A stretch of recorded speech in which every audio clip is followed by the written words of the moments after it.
As principais notícias você escuta no podcast Caboinga em Alta. Olá, está no ar o nosso giro de notícias do Caboinga em Alta. Eu sou Amanda Ramalho e em poucos minutos você fica sabendo sobre o Imposto de Renda de 2021, Dia Internacional da Mulher, as redes sociais mais baixadas por usuários e muito mais a partir de agora no seu Caboinga em Alta.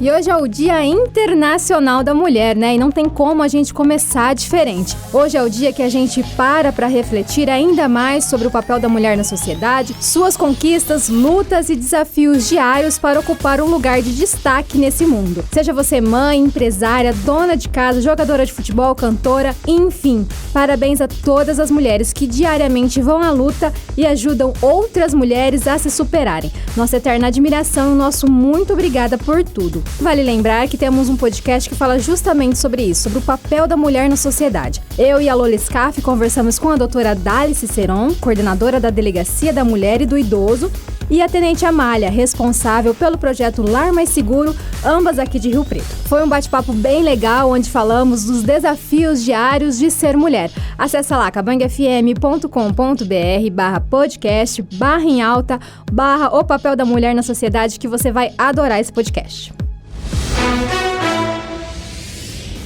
E ainda falando em Dia Internacional da Mulher, a Nubank anunciou novas medidas corporativas para ampliar a igualdade e a diversidade no ambiente de gestão da empresa. De acordo com a companhia, o objetivo é contratar 3.300 mulheres para ocuparem cargos de liderança no máximo até 2025. Caso seja de fato cumprida, a meta faria com que ao menos metade dos postos fossem ocupados por elas. Até o momento, mulheres são 41% do total de funcionários, sendo que ocupam 39% dos cargos de gestão do Nubank, com destaque para a cofundadora Cristina Junqueira, que já atua há quase 8 anos na instituição. A companhia também oferece licença maternidade por um prazo expandido e revelou que 93% das pessoas que têm filhos optaram pela saída de 6 meses.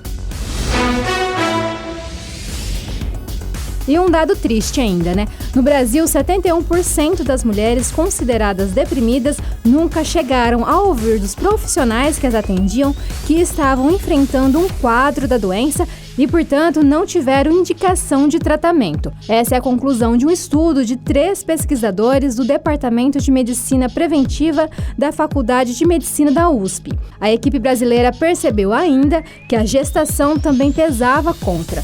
Pelos cálculos dos pesquisadores, estar grávida como 800 dessas mulheres aumentava em 3,5 vezes o risco de subdiagnóstico. Então lembre-se que a depressão não é frescura, é um assunto sério e que precisa muito de cuidado, atenção e tratamento.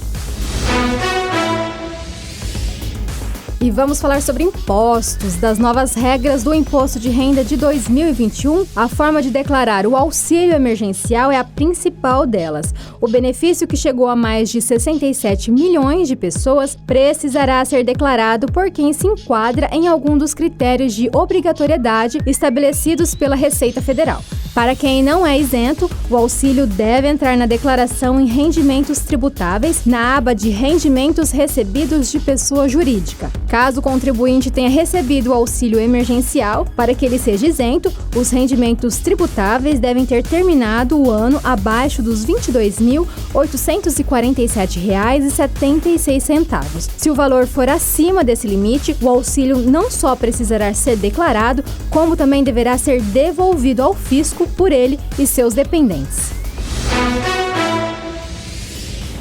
E o TikTok foi o aplicativo mais baixado no mundo durante o mês de fevereiro nas lojas do Google e da Apple. Somando todas as instalações realizadas em celulares Android e iOS, o aplicativo de vídeos curtos obteve mais de 56 milhões de downloads só no último mês. Os dados são do relatório publicado pelo Sensor Tower, site especializado em consultoria digital de aplicativos. O ranking de aplicativos mais baixados no mês também traz o Facebook em segundo lugar, acompanhado do Instagram em terceiro. No top 5 completam o WhatsApp, figurando na 4ª posição, seguido do Telegram. Também chama a atenção a aparição do Clubhouse pela primeira vez no top 10 de aplicativos mais baixados da Apple Store. E um assunto muito sério, hein? O roubo de dados sobre a vacina da Covid-19 por hackers supostamente apoiados por governos pode ser maior do que muitos pensavam. De acordo com a agência de notícias Reuters, uma agência de inteligência russa e espiões chineses estão por trás de ataques cibernéticos contra a Agência Europeia de Medicamentos em 2020. A Reuters disse que os russos tiveram acesso por mais de um mês aos dados e estavam interessados nos destinos e volumes de compra da vacina da Pfizer e BioNTech. Em dezembro do ano passado, a Agência Europeia divulgou que havia sofrido uma violação de dados, mas não apontou culpados. A investigação ainda está em fase de andamento, mas o relato das fontes anônimas indica que os russos foram responsáveis pelo ataque do final do ano, enquanto os chineses atacaram no primeiro semestre de 2020, durante os estágios iniciais da pandemia.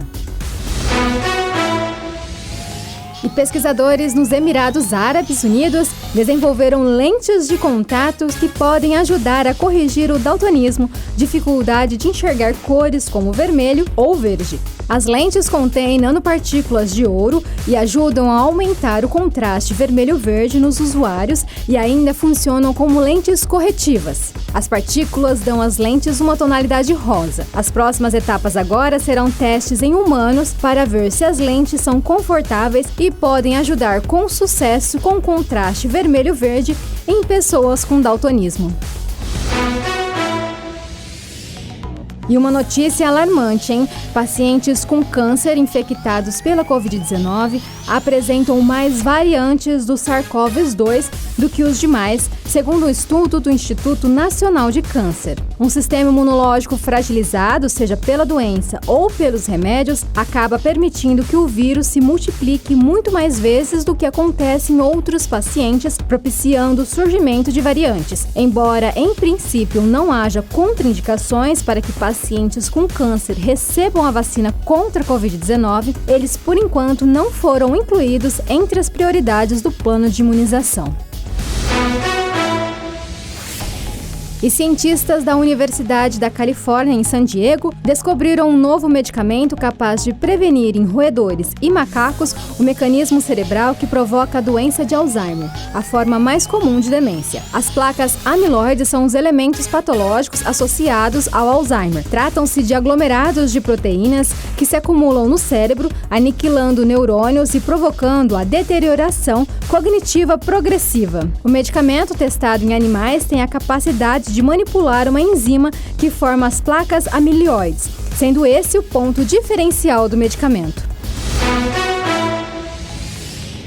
Parar na faixa de pedestre enquanto se está dirigindo para deixar as pessoas atravessarem vai além de um sinal de gentileza, mas também de compreender a preferência que eles possuem quando estão ali, não é verdade? Mas você já imaginou quanto seria estranho ter de parar o seu carro para que um robô atravessasse a rua? Pois é exatamente este movimento que está ocorrendo nos Estados Unidos. À medida que os chamados robôs de calçada utilizados pela Amazon, Starship, FedEx para fazer entregas se espalham pelas ruas da cidade, eles começam a ganhar alguns direitos e a Pensilvânia decidiu classificá-los como pedestres. Quando não estão nas calçadas ou áreas de pedestres, os dispositivos de entrega pessoal podem viajar em estradas ou acostamentos a 40 km por hora. E uma mulher chamada Karina Oliani entrou para o livro dos recordes após atravessar um lago de lavas. O vulcão fica no deserto de Danakil, considerado um dos lugares mais inóspitos do planeta, com chuvas raras e temperaturas extremas que beiram os 50 graus. A travessia aconteceu em 2017, mas só ganhou destaque agora. Antes de conceder o título, eles investigam tudo, pedem a documentação de comprovação, entre outras ações. Para a travessia de 1 minuto e meio, foram necessários 3 dias inteiros só para encontrar pontos seguros para instalar o equipamento. Na bagagem, cordas, freios e roldanas capazes de aguentar altas temperaturas e roupa com tecnologia desenvolvida pela NASA para ambientes de até 500 graus.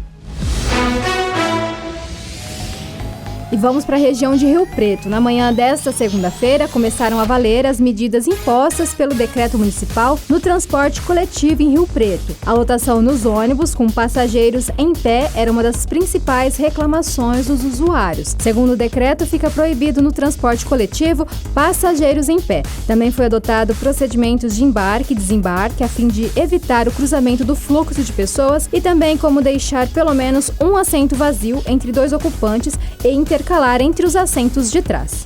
Vale lembrar que nada disso tem acontecido e os ônibus seguem lotados, apesar do aumento do número de casos de coronavírus, além da ocupação de 100% dos leitos de UTI no HB. E, como diria a diretora do Hospital de Base, chegamos ao momento que mais temíamos. O maior hospital de Rio Preto e região não tem vaga para a unidade de terapia intensiva, que é o local em que pacientes graves de Covid mais precisam. Por isso, respeite as regras, respeite a vida e só saia de casa se realmente tiver necessidade. Eu sou Amanda Ramalho e esse foi o nosso Cabanguem Alta.